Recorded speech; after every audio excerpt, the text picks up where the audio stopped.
मान्यवर विधायक नीलमाधव फिकोका।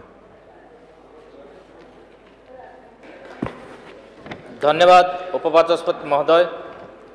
ए विषय होची गुरुत्वपूर्ण विषय। ओडिशा रे गणशिक्षक माने 2008 मसीह नियुक्ति पाइथिले। परवर्ती समय रे गणशिक्षक मानकु नियमित पाई 25/7/2016 रे सरकार जियो बाहर करथिले, किंतु परवर्ती समय रे 22/12/2016 मसीह रे मॉडलिटी प्रकाश करी सेथिरे ओटीटी एवं एक्स ग्रेडर लगाई देले, किंतु ओडिशा रे 2012 मसीह रे ओटीटी लागू होइছে।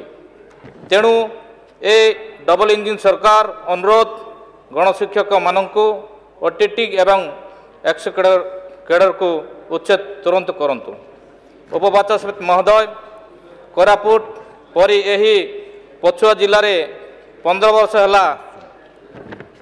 सेंट्रल यूनिवर्सिटी स्थापन होइछि।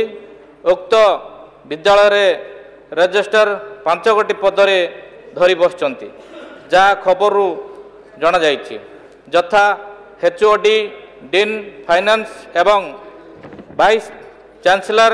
यह आईन सहमत कि सरकार यथेष्ट अनुरोध अनुदान खर्च न होई पड़ी रही, बारंबार छात्र असंतुष्ट लगी रही, यथाशीघ्र सरकार आवश्यक पदक्षेप नेबे कि? धन्यवाद। मान्यवर विधायक